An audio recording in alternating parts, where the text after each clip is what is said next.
Buenas, mi nombre es Francisco Rodríguez, soy estudiante de termodinámica y yo voy a hablar sobre los criterios de equilibrio, en los cuales hablaremos de 3 puntos principales: equilibrio químico, criterios y equilibrios de fase. Equilibrio químico. Se dice que un sistema aislado está en equilibrio químico si no se muestran cambios en la composición química del mismo. Es decir, que las concentraciones de todas las sustancias permanecen constantes. Representamos el equilibrio químico con una flecha de doble sentido que podemos ver a continuación allí en la diapositiva, la cual nos dice que la reacción simplemente es reversible.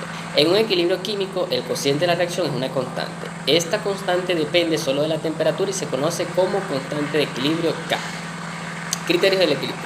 El criterio de equilibrio químico se basa en la segunda ley de la termodinámica y para un sistema a una presión y temperatura específica puede expresarse como la fórmula o la expresión que tenemos abajo, en la cual la función de GIF va a ser igual a 0.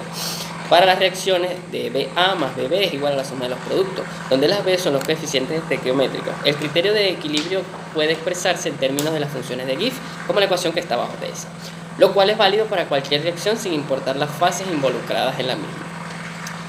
Para los sistemas reactivos que consisten de gases ideales, solamente la constante de equilibrio Kp puede expresarse como la fórmula que tenemos plasmada ahí, donde el cambio de la función de GIF en estado estándar y la constante de equilibrio Kp están definidas como las fórmulas establecidas en la diapositiva de cambio de función de GIF, la constante de equilibrio Kp. Sin embargo, en la constante de equilibrio Kp de las mezclas de gases ideales depende solamente de la temperatura.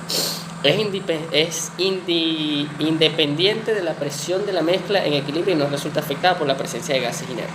A medida que el valor de Kp es mayor, la reacción será más completa y valores muy pequeños de Kp indican que la reacción no se llevará a cabo de forma significativa. Como podemos ver, los valores están establecidos en la diapositiva. Aquí tenemos un ejemplo de equilibrio químico en los cuales simplemente nos piden calcular el valor de K a través de los datos termodinámicos. Con la fórmula ya vista anteriormente, simplemente es reemplazar, sustituir y resolver.